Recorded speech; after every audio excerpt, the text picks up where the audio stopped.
أهلا وسهلا فيكم بدرس جديد من سلسلة تعلم مفتاح الايلتس. اليوم موضوعنا راح يكون عبارة عن امتحان استماع كامل. بالإضافة إنه زي ما بتعرفوا راح يكون في الإجابات بآخر الفيديو والأوديو سكريبت لحتى تعرف بالضبط إيش اللي حكى بالريكوردينج. بس في 3 شغلات مهمات لازم تعرفهم قبل ما تبدأ الامتحان. الشغلة الأولى هي اكتب in short، يعني write in short. شو الفكرة تبعتها؟ إنه أنت بنهاية الامتحان معك 10 minutes عشان تنقل إجاباتك لورقة الإجابة، مظبوط؟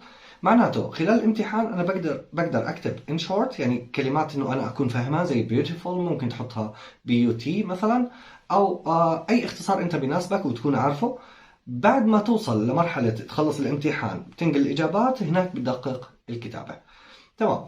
بالنسبة لنمبر 2، إذا صار عندك مشكلة بأي سؤال انقل مباشرة مع الريكوردينج، يعني ما توقف هون لأنه رح يروح عليك أسئلة أكثر. دائما تذكر إنك تعمل جمب على أساس ما تعلق على نفس الإجابة. والشغلة الثالثة وهي الأهم، قبل ما تبدأ بالامتحان رح أترك لك بالديسكريبشن vocabulary list على أساس تشتغل عليهم قبل ما تبدأ، اللي هم ممكن يساعدوك برضو إنك تتعلمهم حتى تطور حالك بالlistening. بالتوفيق لكم والله يعطيكم العافية.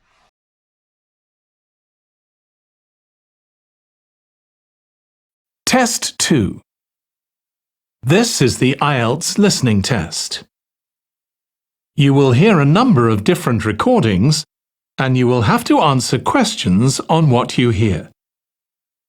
There will be time for you to read the instructions and questions, and you will have a chance to check your work.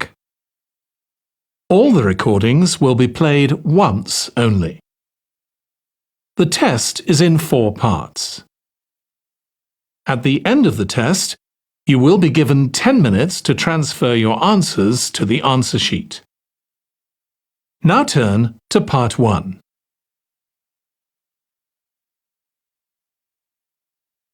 Part 1. You will hear a woman calling a tourist information office to ask about a festival.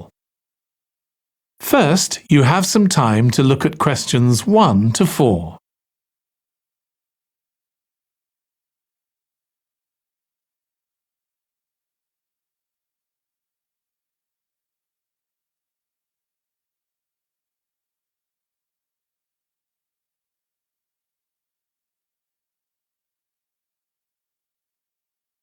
Now listen carefully and answer questions 1 to 4.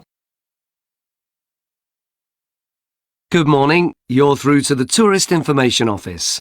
Tim speaking. How can I help you? Oh, hello. Could you give me some information about next month's festival, please? My family and I will be staying in the town that week. Of course.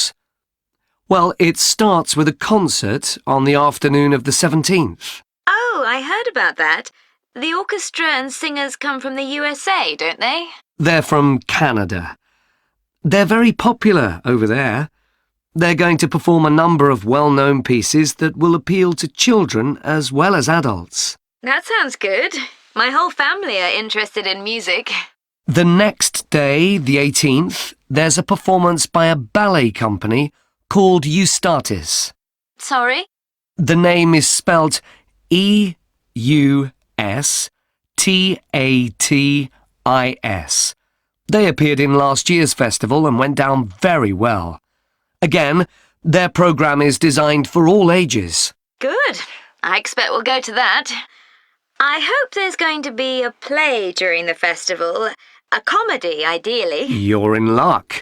On the 19th and 20th, a local amateur group are performing one written by a member of the group. It's called Jemima. That'll be on in the town hall.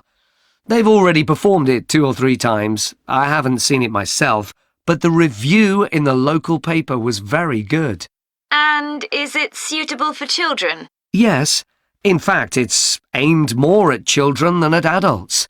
So both performances are in the afternoon. And what about dance? Will there be any performances? Yes, also on the 20th, but in the evening. A professional company is putting on a show of modern pieces with electronic music by young composers. Uh-huh. The show is about how people communicate, or fail to communicate with each other, so it's got the rather strange name, Chat. I suppose that's because that's something we do both face-to-face and online. That's right. Before you hear the rest of the conversation, you have some time to look at questions 5 to 10.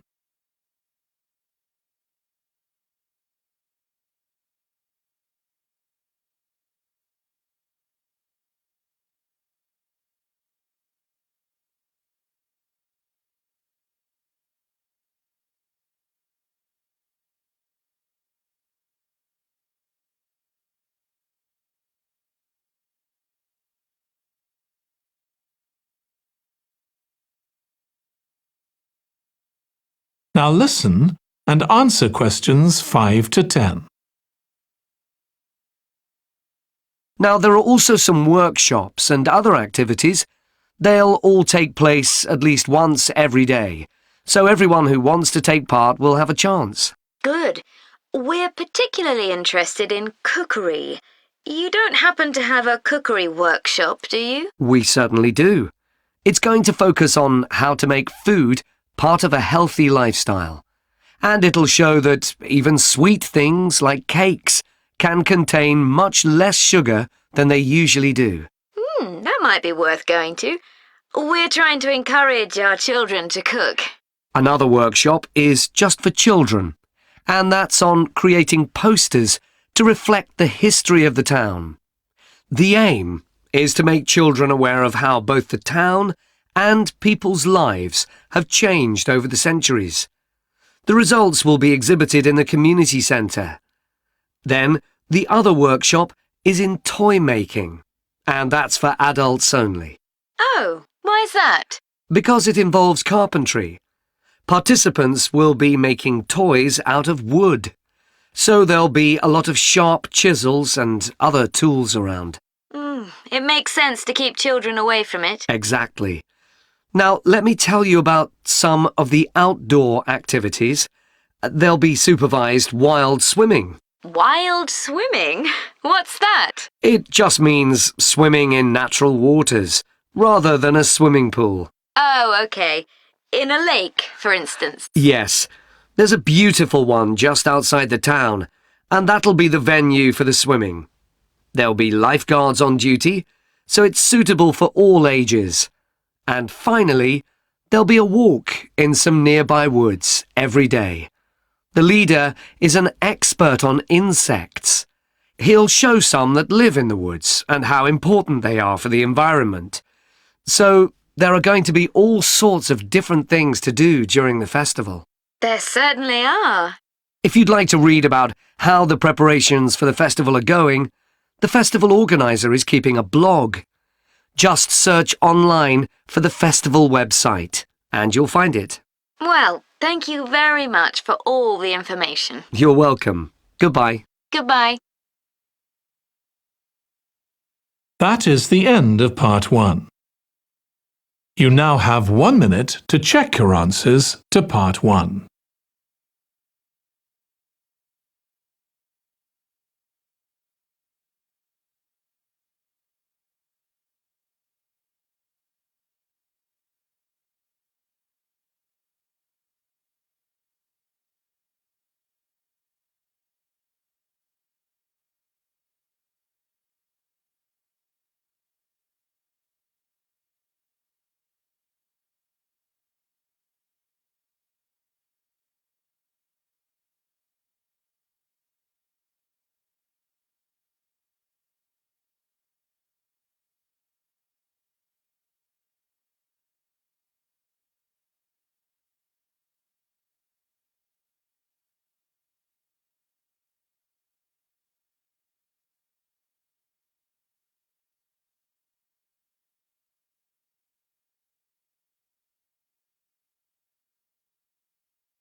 Part 2.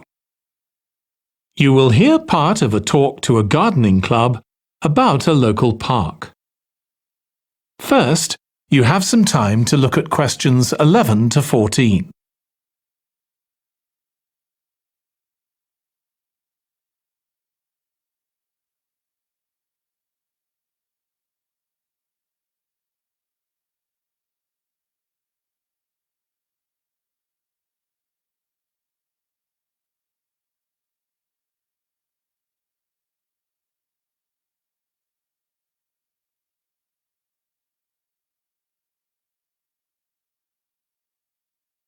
Now listen carefully and answer questions 11 to 14. I'm very pleased to welcome this evening's guest speaker, Mark Logan, who's going to tell us about the recent transformation of Minster Park. Over to you, Mark. Thank you. I'm sure you're all familiar with Minster Park. It's been a feature of the city for well over a century and has been the responsibility of the City Council for most of that time. What perhaps isn't so well known is the origin of the park. Unlike many public parks that started in private ownership, as the garden of a large house, for instance, Minster was some wasteland, which people living nearby started planting with flowers in 1892. It was unclear who actually owned the land, and this wasn't settled until 20 years later, when the council took possession of it. You may have noticed the statue near one of the entrances. It's of Diane Gosforth, who played a key role in the history of the park. Once the council had become the legal owner, it planned to sell the land for housing. Many local people wanted it to remain a place that everyone could go to enjoy the fresh air and natural environment. Remember, the park is in a densely populated residential area. Diane Gosforth was one of those people, and she organised petitions and demonstrations, which eventually made the council change its mind about the future of the land. Soon after this, the First World War broke out in 1914, and most of the park was dug up and planted with vegetables, which were sold locally. At one stage, the army considered taking it over for troop exercises and got as far as contacting the city council, then decided the park was too small to be of use. There were occasional public meetings during the war in an area that had been retained as grass. After the war, the park was turned back more or less to how it had been before 1914 and continued almost unchanged until recently. Plans for transforming it were drawn up at various times, most recently in 2013, though they were revised in 2015 before any work had started. The changes finally got going in 2016 and were finished on schedule last year. Before you hear the rest of the talk, you have some time to look at questions 15 to 20.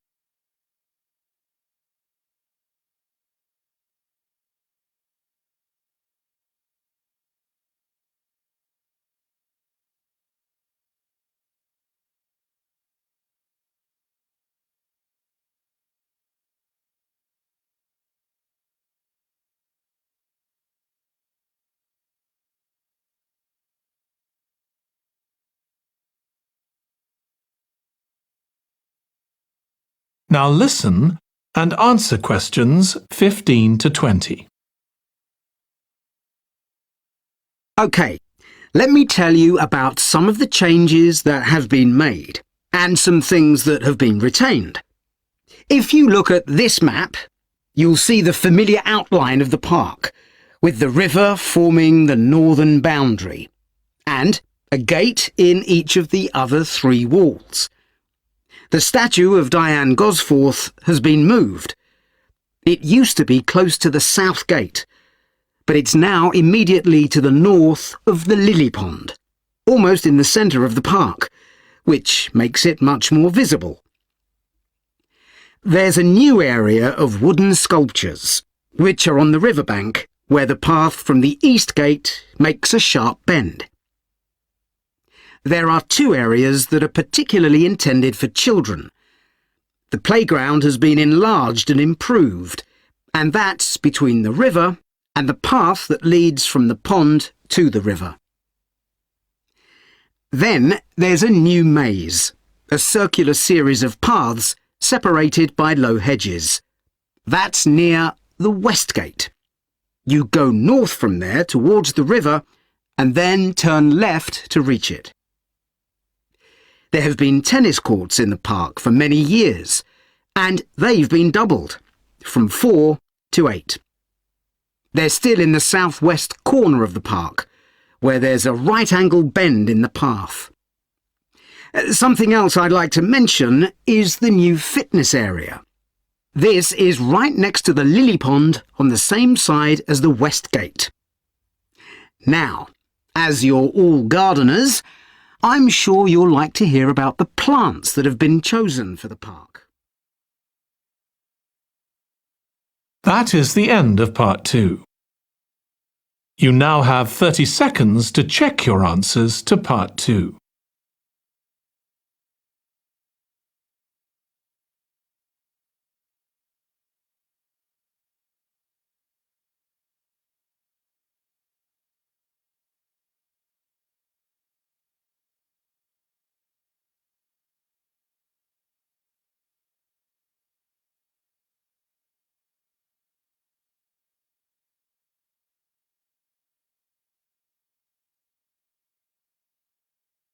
Part 3. You will hear 2 students of English called Kathy and Graham planning a display on 19th century British life and literature for a university event. First, you have some time to look at questions 21 to 24.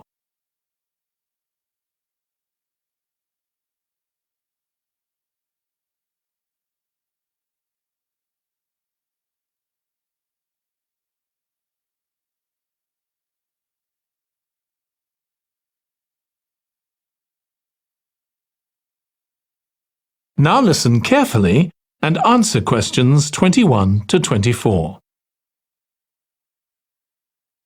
OK, Graham, so let's check we both know what we're supposed to be doing. OK. So, for the university's open day, we have to plan a display on British life and literature in the mid-19th century. That's right. But we'll have some people to help us find the materials and set it up, remember? For the moment, we just need to plan it. Good. So, have you gathered who's expected to come and see the display? Is it for the people studying English or students from other departments? I'm not clear about it. Nor me. That was how it used to be, but it didn't attract many people, so this year it's going to be part of an open day to raise the university's profile. It'll be publicised in the city to encourage people to come and find out something of what goes on here. And it's included in the information that's sent to people who are considering applying to study here next year. Presumably, some current students and lecturers will come? I would imagine so. But we've been told to concentrate on the other categories of people. Right. We don't have to cover the whole range of 19th century literature, do we? No, it's entirely up to us. I suggest just using Charles Dickens. That's a good idea. Most people have heard of him and have probably read some of his novels or seen films based on them. So that's a good lead-in to life in his time. Exactly. And his novels show the awful conditions that most people had to live in, don't they? He wanted to shock people into doing something about it. Did he do any campaigning other than writing? Yes, he campaigned for education and other social reforms and gave talks. But I'm inclined to ignore that and focus on the novels. Yes, I agree. Before you hear the rest of the discussion, you have some time to look at questions 25 to 30.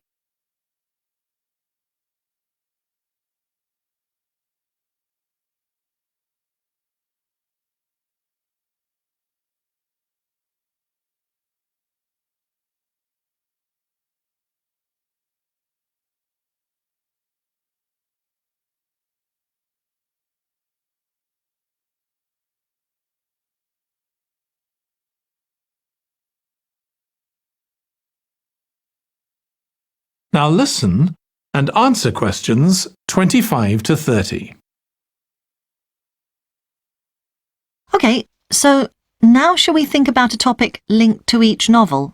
Yes, I've printed out a list of Dickens's novels in the order they were published, in the hope you'd agree to focus on him. You're lucky I did agree. Let's have a look. OK, the first was The Pickwick Papers, published in 1836. It was very successful when it came out, wasn't it? And was adapted for the theatre straight away. There's an interesting point, though, that there's a character who keeps falling asleep, and that medical condition was named after the book, Pickwickian syndrome. Oh, so why don't we use that as the topic and include some quotations from the novel? Right. Next is Oliver Twist. Mm-hmm. There's a lot in the novel about poverty, but maybe something less obvious. Well, Oliver is taught how to steal, isn't he? We could use that to illustrate the fact that very few children went to school, particularly not poor children, so they learnt in other ways. Good idea. What's next? Maybe Nicholas Nickleby? Actually, he taught in a really cruel school, didn't he? That's right. But there's also the company of touring actors that Nicholas joins.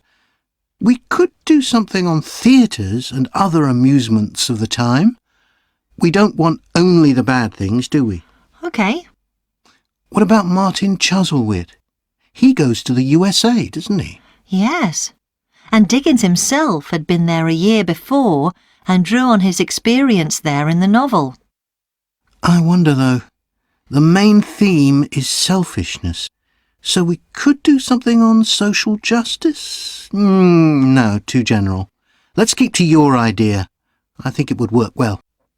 He wrote Bleak House next. That's my favourite of his novels. Yes, mine too. Oh, His satire of the legal system is pretty powerful. that's true. But think about Esther, the heroine. As a child, she lives with someone she doesn't know is her aunt, who treats her very badly. Then she's very happy living with her guardian, and he puts her in charge of the household. And at the end, she gets married, and her guardian gives her and her husband a house, where, of course, they're very happy. Yes, I like that. What shall we take next? Little Dorrit? Old Mr. Dorrit has been in a debtor's prison for years. So was Dickens's father, wasn't he? That's right. What about focusing on the part when Mr. Dorrit inherits a fortune and he starts pretending he's always been rich? Good idea. OK. So next we need to think about what materials we want to illustrate each issue. That's going to be quite hard. That is the end of part 3. You now have 30 seconds to check your answers to part 3.